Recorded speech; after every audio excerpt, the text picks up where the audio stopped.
cumpliendo yo con el trabajo de encargado por el profesor Feliciano Paya Chalco. En esta oportunidad voy a conversar un poco con el profesor acerca del tema del boletín Titicaca.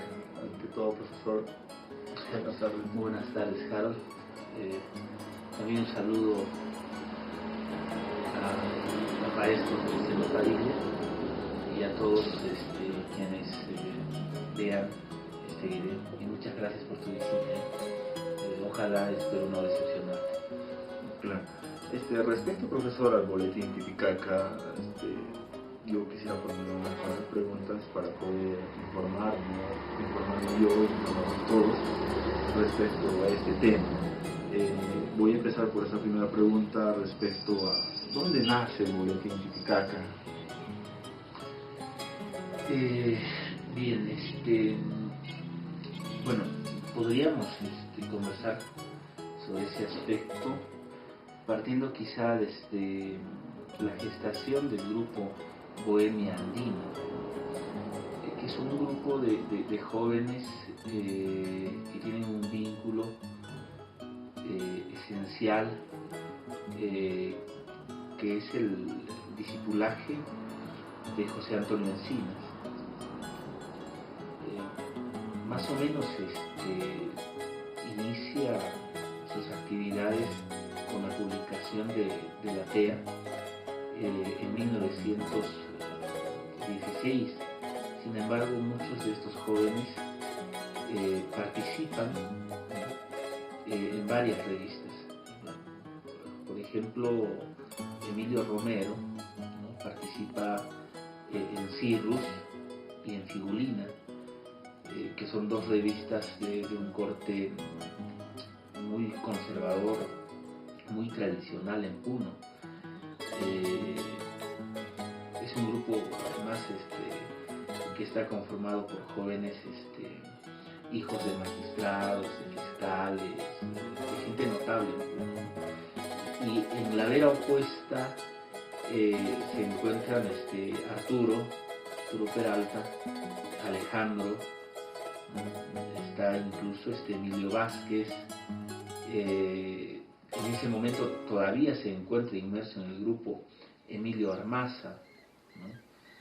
Y ellos escriben en la revista Puno, ¿no?, en la revista Puno, y se dan los grandes debates, ¿no? Es un periodo muy rico en Puno, porque si uno revisa estas revistas va a poder encontrar crónicas sobre la llegada de dos personajes que van a marcar definitivamente la vida cultural de esta generación. Por un lado tenemos la presencia de José Ingenieros, ¿no?, que es un filósofo latinoamericano de mucho renombre, que había escrito ya El hombre mediocre, ¿no? Da una conferencia en Puno y aparece en la mesa, ¿no?, un joven muy audaz que es Arturo, ¿no?, Arturo Peralta. A los 6 meses llega a Puno también Abraham Valdelomar en sus famosas giras por el sur, ¿no?, donde daban sus conferencias, y ambos, ¿no?, se alojan en la casa del doctor Adrián Cáceres Olazo, ¿no? Es un momento muy rico. Posterior a estas visitas, llega a Puno, o retorna a Puno de la Argentina, Federico More, ¿no?, La Mole, un periodista que dirigió la revista Don Lunes y que era muy famoso, muy leído en su tiempo, porque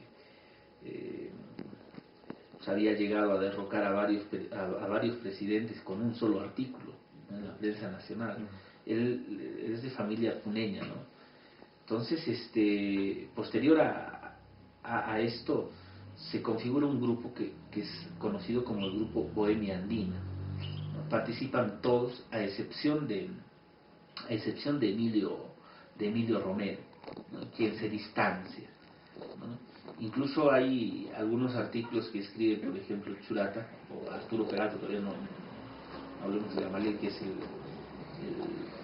el seudónimo que va a adquirir después, ¿no? Le dice para Pecopín, ¿no? Son burlas entre jóvenes, ¿no?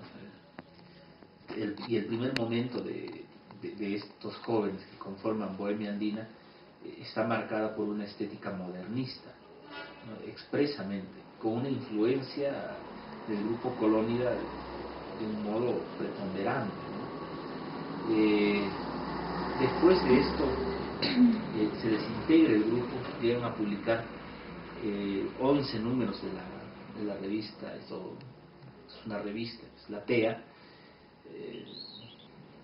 Solamente el número 1 y 2 es dirigido por Arturo Peralta, y el resto, ¿no? Es dirigido por Alejandro y por Aurelio Martínez, ¿no? Arturo viaja a La Paz, se emplea como cajista, ¿no? Como armador de linotipos con un sacerdote, que es el cura Zampa, y él entabla amistad con muchos intelectuales bolivianos y argentinos, ¿no? Hace un periplo. Y esto se da más o menos en el año 19, que es el mismo año en el que retorna, ¿no? Arturo al Perú, y ingresa a trabajar como bibliotecario en la biblioteca municipal.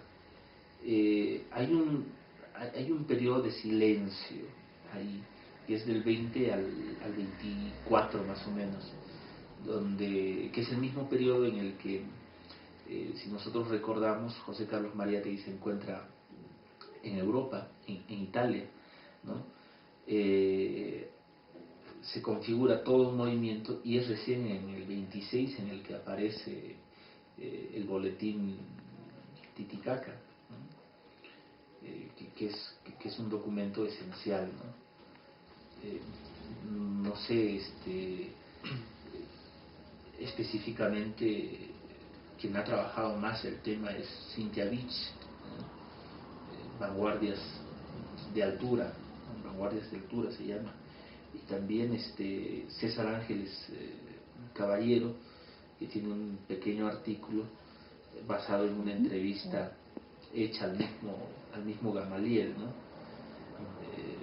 En donde él manifiesta de que, pues bueno, el boletín Titicaca nace como una especie de fluvio de continuidad a las inquietudes de compromiso social que se estaban dando en ese periodo, que es un periodo riquísimo, un periodo de conflictos sociales intensos, conflictos de reivindicación indígena, y al mismo tiempo el establecimiento de espacios de heterogeneidad discursiva complejo. Claro. Bien, ahora sabiendo del nacimiento de este boletín Titicaca, ahora quisiera yo saber respecto a quién fue el director de este boletín, ¿no? De este boletín Titicaca. Bueno, no aparece en el rótulo del boletín, ¿no? Hay una edición facsimilar que ha llegado a nuestras manos, que es la de Dante Cayo, profesor de la Universidad San Agustín de Arequipa. Bueno, que en un inicio pues, hizo un gran trabajo con Alberto Osorio, ¿no? Es innegable el aporte de rescate que se ha hecho de este documento. Casi todos coinciden que fue Gamaliel, ¿no? Gamaliel Churata, Arturo Peralta, pero quienes participan en esto pues son todo el grupo Orcopata, ¿no? Churata, Alejandro Peralta, Luis de Rodrigo, está Emilio Vázquez, está ahí Aurelio Martínez, está Diego Cumurana, que es el hermano menor de los Peralta, ¿no? Que es un gran silografista y además pintor, ¿no? Que es un niño en ese momento, que tiene 14 años, Imagínense a un niño de 14 años compartiendo o siendo parte del diálogo de de voces mayores de estas ideologías que han generado pues muchos debates en los últimos años, ¿no? Está Dante Nava, ¿no? Que sí pertenece y que tuvo una afiliación además muy íntima con toda esta generación, ¿no? Armaza no está presente, no está presente Armaza. Armaza no es parte del grupo Orcopata. Hay un distanciamiento, hay una correspondencia que ha sido publicada por Antonio Melis, correspondencia entre Gamaliel Churata y José Carlos Mariátegui, y después de la publicación del libro Falo de Armaza, ¿no? Armaza reniega contra la ideología que se gesta en este grupo y pues el grupo también lo espectora, ¿no? La carta es muy vergonzante porque le dice en términos muy duros, ¿no? que es un traidor y que es un cobarde y que ha asimilado el manierismo argentino y que resguarda esa postura de mirar al indígena con odio, le dice, ¿no? Churata, y esto ha bastado para sepultarlo, a pesar de que Armaza pues, ha cobrado mucha vigencia, ya como poeta, ya como periodista y como editor además, ¿no? Romero tampoco es parte del grupo Orcopata, ¿no? No es parte, a pesar de que ya en los últimos años, después del retorno de Churata y su estadía en Lima, se reúnen todos, y ese es otro momento, ¿no? Ese ya es el momento de los orcopatas mayores, ¿no? De las voces pulidas, y que pues nadie le ha dado importancia, ¿no? La creación del Instituto Puneño de Cultura y la publicación de una cantidad no poco variable de libros, ¿no? Ese es el punto. Hay tres momentos en los Orcopata, ¿no? El momento en el que ellos gestan el boletín Titicaca, el momento del exilio, porque todos están exiliados, otros incluso en la misma patria, ¿no? Y construyen discursos de territorialidad divergente, y el momento de la madurez, donde todos se vuelven a reunir y se incorporan otros miembros como Ricardo Arbulú, por ejemplo, ¿no? Que realmente es un momento enorme en la historia de la literatura y en la historia de las ideas, ¿por qué no decirlo?, del sur del Perú. No se ha estudiado el asunto del Instituto Puneño de Cultura. Respecto ahora de la gran importancia que tiene este boletín Titicaca y sabiendo ya, digamos, por muchos estudios el director, ¿no?, Gamaliel Churata, existen revistas, boletines que dieron lugar, digamos, a un espacio cultural, ¿no? Dentro de estos boletines tenemos Colónida, ¿no?, Amauta y de hecho el boletín Titicaca. En su persona, ¿usted qué opina sobre estas revistas, digamos, o estos boletines que dieron lugar a un espacio cultural en ese momento? Bueno, Colónida representa los nuevos aires en la literatura peruana, ¿no? Hay una edición que la dirigió Luis Alberto Sánchez, una edición facsimilar, donde se ha reproducido casi todas las revistas Colonia, ¿no? Se han compilado ahí. Es importantísimo porque de pronto tenemos ahí nombres como Abraham Valdelomar a la cabeza, Federico More, después está el mismo José Carlos Mariátegui, ¿no? El joven Mariátegui, el Mariátegui juvenil, ¿no? El que firmaba como Juan de Croqueniur. Entonces, ahí no cabe la menor duda de que el ideólogo de este grupo fue Federico More. Él tiene un artículo en esta revista que se llama La Hora Undécima del señor Ventura García Calderón, ¿no? Ventura García escribe un libro en 90 páginas sobre historia de la literatura del Perú, y en este artículo More lo destroza, ¿no? Y es un More joven, ¿no? Es un More que tiene 24, 25 años, ¿no? Y que lo lapida. Y le dice: el señor Ventura García Calderón vive en Europa y conoce al Perú a través, ¿no?, de las estampitas, de la pintura, ¿no? ¿Cómo puede atreverse, ¿no?, a escribir un libro sobre la historia de la literatura que él no conoce, ¿no? Y él escribe y publica un libro en La Paz, ¿no? Y eso se da justamente cuando los orcopatas, o perdón, cuando estos que en el futuro van a ser orcopatas, conformaban Bohemia Andina.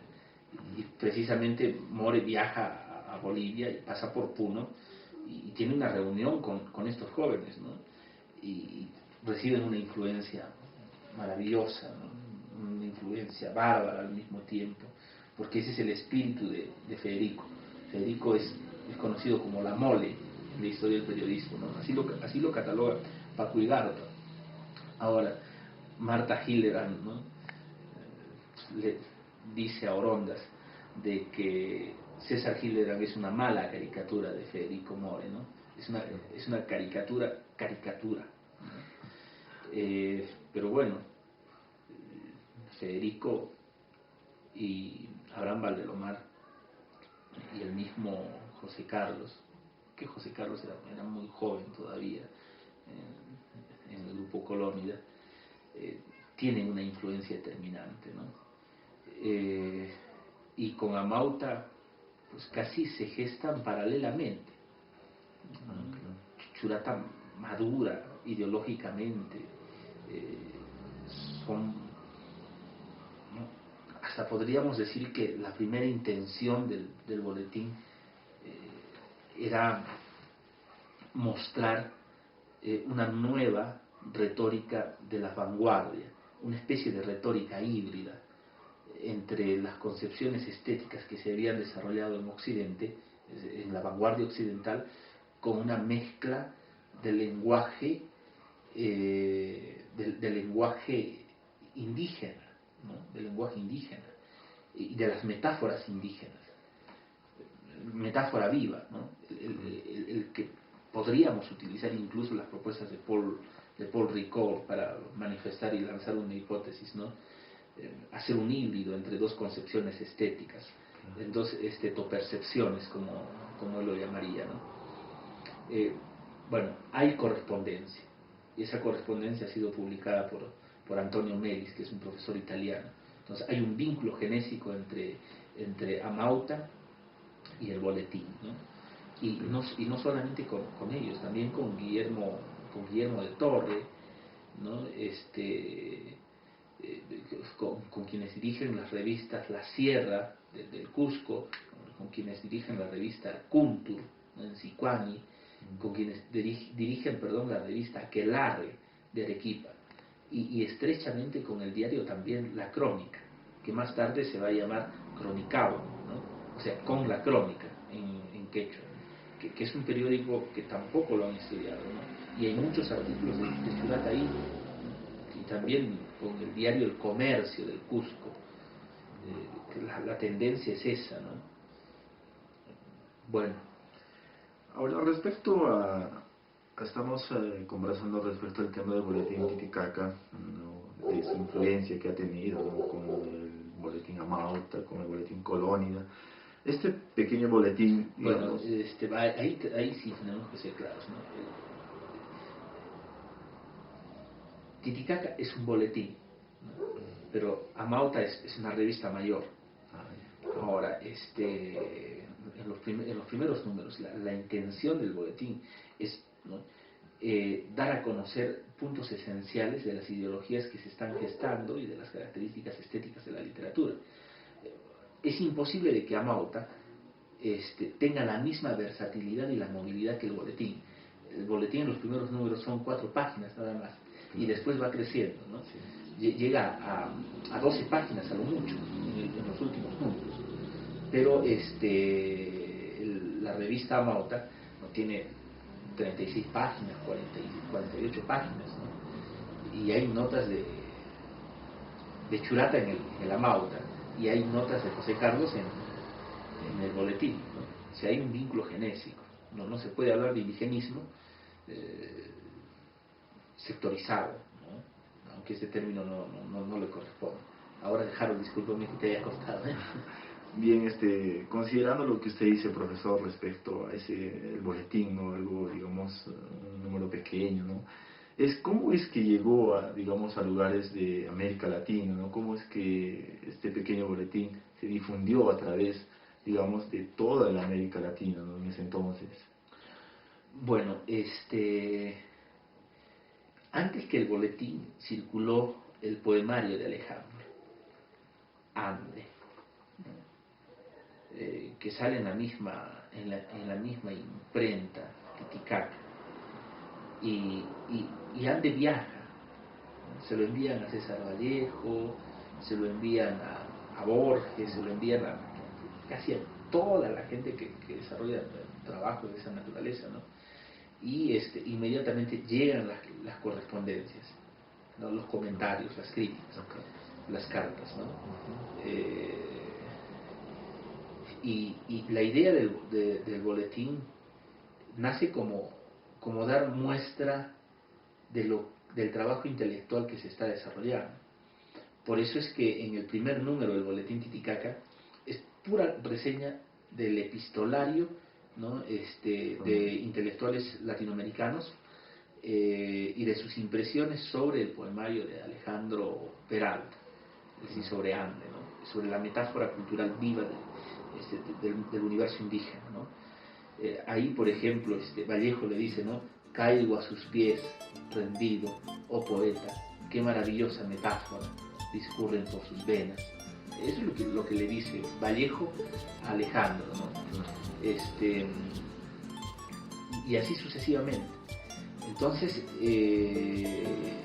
además recordemos que en ese tiempo, pues, los medios de comunicación no tenían la tecnología ni los alcances con las que hoy cuentan, ¿no?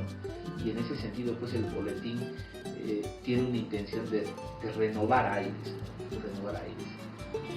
Y hay mucha correspondencia que no ha sido publicada. Yo tuve la suerte de poder ver el archivo de don Zeus Martínez, hijo de Aurelio Martínez, uno de los Orcopata, donde había correspondencia entre José Antonio Encinas, cartas enviadas desde Europa, ¿no? a Puno, cartas de Borges, ¿no?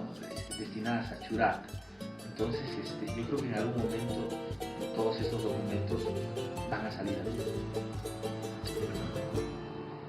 Bien, ahora respecto también al grupo Orcopata, ¿no? Viendo que ellos han sido partícipes, ¿no? Y ya tienen una gran influencia en la creación de este boletín Titicaca. Respecto al maestro José Antonio Encinas, como lo acabó usted de mencionar, ¿qué papel cumplió, ¿no? La formación del grupo Orcopata, ¿no? Bueno, lo que ocurre es que Encinas es un caso muy interesante, ¿no? Encinas era compañero de teléfono Catacora en el Colegio San Carlos, dirigían ambos la revista El Carolino. Viajan a Lima, ¿no? Uno becado con fondos del Erario Nacional, Encinas, y el otro a cuenta propia a estudiar pedagogía, ¿no? En la Normal de Varones, bajo la dirección de Isidoro Poyle, en el año 1905. ¿No? Sus estudios duran 2 años. Al retornar, Encinas solicita que se le encargue la dirección de la escuela 881. Catacora no regresa porque fallece. Hay unas revistas que se llaman Nueva Educación, donde aparecen algunas fotografías, ¿no? La tendencia en ese momento era deshacerse de las concepciones lancasterianas de la educación. Entonces Encinas es educado bajo una consigna, ¿no? Bajo una consigna que va a ser un poco estudiada también por Alberto Flores Galindo, ¿no? El despertar de una especie del milenarismo, ¿no? Y él tiene la suerte de encontrar un grupo muy heterogéneo de niños, ¿no? En las que habían hijos de la fraternidad de artesanos, de la sociedad fraternal de artesanos, como es el caso de Luis de Rodrigo, por ejemplo, ¿no? Su padre en ese momento era secretario general y el presidente de la Federación de Artesanos era don Demetrio Peralta, padre de Arturo y de Alejandro, ¿no? Al mismo tiempo estaban los hijos, ¿no? de un fiscal del padre de Emilio Romero, ¿no? Y de Eladio Romero, que son dos hermanos, Emilio y Eladio. Eladio es mayor que Emilio y su padre era también el doctor Eladio Romero, ¿no? Gente con una posición económica muy fuerte, o sea, es un grupo muy heterogéneo y él trabaja con este grupo heterogéneo, pero son niños que tienen entre 8, 9, 10, 11 y 12 años, ¿no? Y obviamente la presencia de Encinas, el dinamismo, la visión de Encinas, ¿no? Los marca a estos niños, ¿no? Los marca, y los marca de por vida, ¿no? Porque con Encinas hacen teatro, con Encinas publican El Escolar, con Encinas hacen periodismo, con Encinas aprenden a cajear, ¿no? Y etcétera, etcétera. Todo eso lo relata Encinas tanto en la educación de nuestros hijos y también en un ensayo de Escuela Nueva, ¿no? Que es una especie de diario de maestro, ¿no? de hoja de ruta o una crónica tardía, y que la prologa uno de sus alumnos, ¿no? Gamaliel.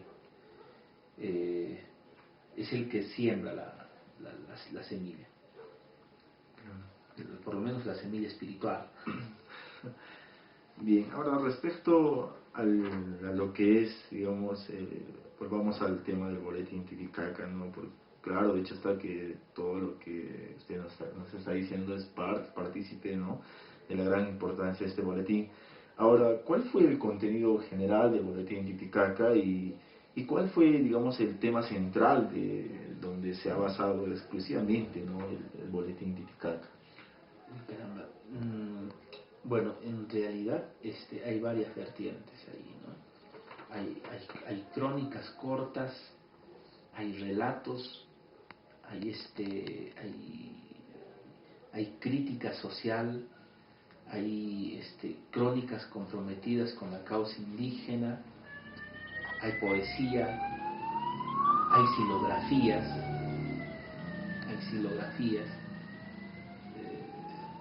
de Florentino Sosa y también las silografías de un niño, ¿no? De Diego Cundán. Hay de todo, es un mural, que tiene muchas figuras, que tiene muchos matices, que tiene manchas también, ¿no? Y tiene efectos de luz. Bueno, no se podría hablar de una línea general, pero sí de una ideología de compromiso social, ¿no? Que sirve como matriz, que va a unificar básicamente todos los discursos que aparecen a lo largo de todos estos boletines, de la primera y de la segunda época, ¿no? A pesar de que existen también algunos escritores latinoamericanos que escriben, cuyas notas se publican en el boletín, como es el caso de Borges, ¿no? Algún poema por ahí de Vallejo, algún poema o una carta de Vallejo, etcétera, etcétera, de varios, ¿no? De Waldo Frank, por ejemplo. De Oquendo hay un poema ahí, es uno de los pocos poemas que se publican en la misma época, ¿no? Entonces no se podría hablar de una única línea textual, pero sí de una línea ideológica, una línea de compromiso. Claro, bien, respecto ahora sobre el estudio que hace Cynthia Beach al boletín Titicaca, encontramos, digamos así, como un enunciado, o como un tema, digamos, o como una idea, sobre el indigenismo vanguardista, ¿no? que ella lo dice, que lo han desarrollado, ¿no? En el boletín Titicaca, ¿no? Entonces, mi pregunta sería respecto a cómo ha sido concebido, digamos, el tema del indigenismo vanguardista en el boletín Titicaca. Hace un momento hablábamos de Rickover, ¿no? Fíjense de que hay varias ideas. Primero, no se debe considerar que el indigenismo sea una sola vera, es decir, que su concepto sea válido para todos los ámbitos. Hay un indigenismo antropológico, hay un indigenismo jurídico, hay un indigenismo social, hay un indigenismo incluso, digámoslo así, no plural, heterogéneo, y hay un indigenismo literario. Entonces, cada uno de estos indigenismos tiene características propias que las hacen diferentes, ¿no?, las unas a las otras. Lo que pasa es que en literatura nosotros nos hemos acostumbrado a utilizar el concepto del indigenismo social, ¿no?, que es la defensa que parte por parte del blanco sobre el indio, ¿no?, sobre el indígena, que tiene que ver también con un indigenismo jurídico, pero esa no es la característica del indigenismo literario.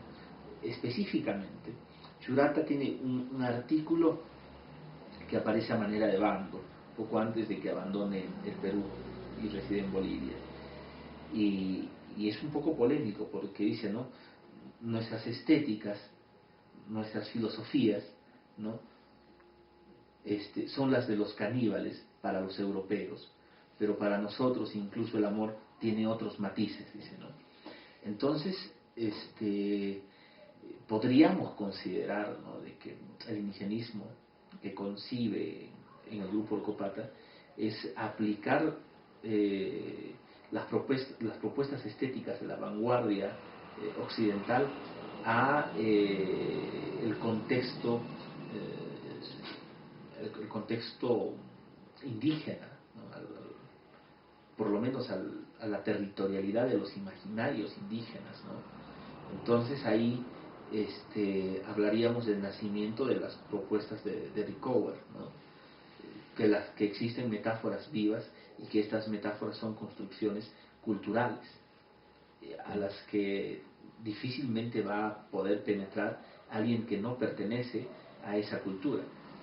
Y eso básicamente se logra tanto en Ande como en Altiplanía, ¿no?, tanto Alejandro Peralta como Emilio Vázquez, ¿no? Y un poco que precisamente estéticamente no guarda una relación Emilio Armaza con Falos, pues su vanguardismo es más occidental. En cambio, este vanguardismo, ¿no?, indigenista, ¿no?, le pertenece específicamente a este grupo, ¿no? Hay un ensayo sobre eso, ¿no?, se llama El vanguardo indigenismo, que es todo un texto que lo ha trabajado Carlos Arroyo. Yo voy mucho recurrentemente a esas reflexiones de Carlos Arroyo, ¿no? Prefiero llamarlo vanguardo indigenismo, ¿no? Y hasta me atreví a publicar algún artículo, creo, hace años. Claro. Ahora, bien, profesor, respecto ahora del tema del indigenismo vanguardista, ¿no?, que digamos ha estado presente en el boletín Titicaca, ¿cómo ha estado estructurado este boletín Titicaca? ¿Estructura en qué sentido? Respecto a, digamos, a los números, digamos, de este boletín. Bueno, hay un número que no aparece, ¿no? Porque en realidad muchos críticos consideran que son 34, pero hay un número que se repite. Son 35 números. Por el resto el boletín es un collage, ¿no? No hay una estructura aparente, formal, ¿no? Pero sí una estructura interna, una estructura de orden ideológico. Walter Montenegro, que es un antropólogo que ha estado trabajando el tema de lo sagrado y lo profano, decía en algún momento, ¿no? Las estructuras externas nos engañan y nos hacen pensar de que son textos caóticos o ordenados al azar, pero en este caso, pues bueno, ese azar, ¿no? Tiene un principio comprometido con las tradiciones culturales, ¿no? Y pues bueno, la tecnología no estaba tan avanzada en ese tiempo, ¿no? Claro, de hecho. Y además eran la misma gente la que con un espejo tenía que colocar, no tenía que armar la maqueta letra por letra, inversamente, ¿no? Leer al revés, como ese personaje paudolino de Umberto Eco, ¿no? Claro. Considerando lo que usted acaba de decir, ¿no? Respecto a que no hubo mucha tecnología, digamos, para poder difundir este boletín, o digamos, para poderla conocer, ¿no? Como hoy en día se puede conocer cualquier obra, ¿no? ¿Cómo se hizo esta difusión de Titicaca? Considerando, digamos, el estudio de Cynthia Beach, que nos dice a través de los canjes que ha tenido, ¿no? De los canjeros, A través de la correspondencia epistolar, que era el único medio para efectuar canjes. Ahora, obviamente, estos canjes pues debían ser proporcionales, ¿no? Se ha hecho todo un mito de la biblioteca de Gamaliel, ¿no? La verdad es que saquean la biblioteca, destrozan la biblioteca, pero nadie sabe dónde fue a dar, porque el mismo Gamaliel dice que tenía una biblioteca maravillosa que fue saqueada. Entonces, probablemente esa biblioteca que fue saqueada se forjó a través de estos canjes, ¿no? Pero es un mito. Respecto ahora sobre el tema, digamos, que ha partido en el boletín Titicaca respecto a Ande, ¿verdad? Y respecto, digamos, a los miembros del grupo de Copata que han desarrollado, digamos, la poesía, ¿no? Ahora, ¿cómo se expresa o cómo se ha expresado la poesía en el boletín Titicaca?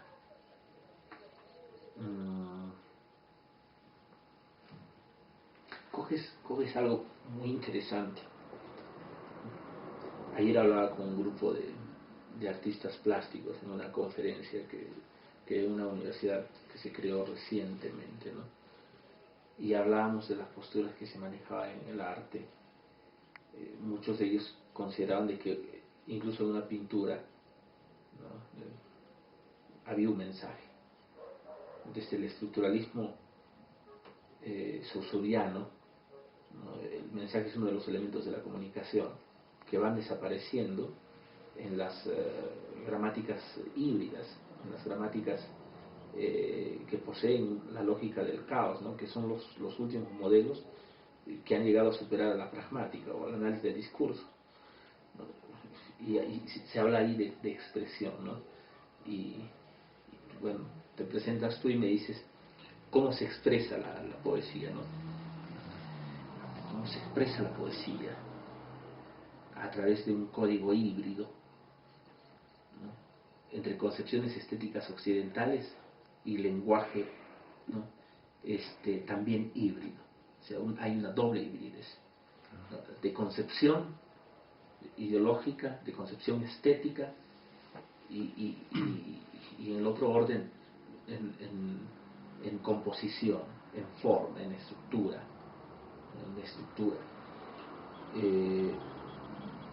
Pero estas metáforas de la hibridez, ¿no? Obedecen a lógicas también de la hibridez, lógicas híbridas, racionalidades híbridas. ideologías híbridas, epistemologías híbridas. No tenemos no teníamos los insumos teóricos para penetrar en estas lógicas híbridas. Ahora, a través de los trabajos de Néstor García Canclini, de Walter Mignolo, de Bonaventura Sousa, ¿no?, se ha trabajado muchísimo. Yo creo que es hora de cambiar los enfoques que hemos estado utilizando. Quizá no sea una expresión, ¿no?, sino la imposición de una construcción de una realidad poética o de un etos poético. Estamos hablando de etos poético, ¿no?, que vendría a ser una especie de naturaleza espiritual de las características esenciales, ¿no?, de las estéticas que se manejan en este grupo. Ahí sí hay un matrimonio, ¿no?, entre el poema Ónfano, entre el poema El Indio Pacori, entre el poema del Indio Antonio. Hay un vínculo genésico. De esas características estamos hablando, de ese etos estamos hablando, ¿no? Bien, profesor, respecto a que hemos considerado lo que usted nos acaba de decir de la gran importancia que tuvo el Boletín Titicaca en ese entonces, ya que fueron también partícipes los miembros del grupo Orcopata, ¿no?, en especial los hermanos Peralta. Ya casi para concluir, considerando también de que podemos hablar mucho, ¿no?, de este tema del boletín, digamos, pasarnos horas y horas conversando respecto a esto, ¿no? Quizás, digamos, la última pregunta sería, ¿cuál fue la influencia que tenemos hoy en día respecto al boletín Titicaca? Bueno, ese es un tema muy polémico, un tema muy polémico porque de pronto este era un documento que no se conocía. Por lo menos desde la salida de Churata del Perú, se ha tratado a toda la construcción intelectual, a toda la producción intelectual que los Orcopata nos dejaron, ¿no?, se les ha proscrito. Han desaparecido los libros, ¿no? No se conocen, por ejemplo, los libros de Emilio Vázquez, no se conocen los libros de Mostajo, no se conocen los libros de Luis de Rodrigo, los libros íntegros, no se conocen mucho los libros de Alejandro. Es reciente esta preocupación, ¿no?, a raíz precisamente de los conflictos sociales que se están dando en nuestro país, ¿no?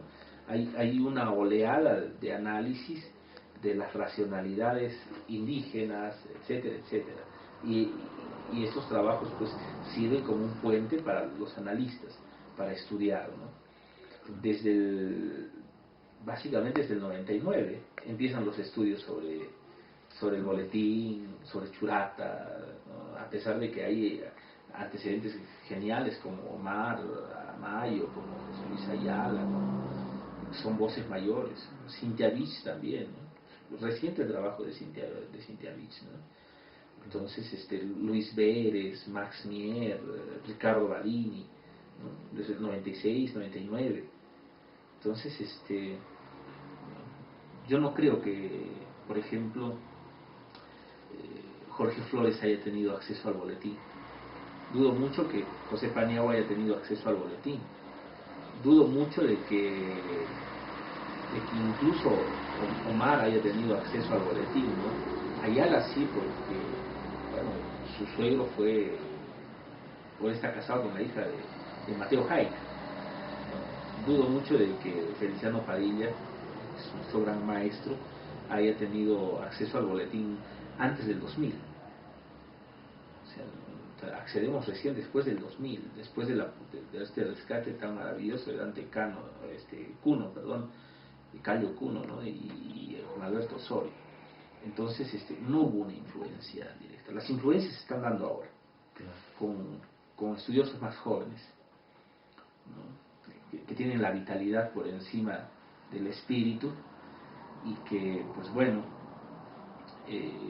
yo creo que también el tiempo es cíclico y se están dando nuevos conflictos sociales y los ojos se están virando hacia estudios de esta naturaleza. Claro, profesor, respecto ahora, digamos, al tema del boletín en general, usted, en su apreciación personal, ¿usted cree que los temas que se han tocado hoy en día, usted como, digamos, escritor, también como docente, cómo influencia, digamos, este tema del boletín? Bueno, primero porque yo estoy un poco desencantado.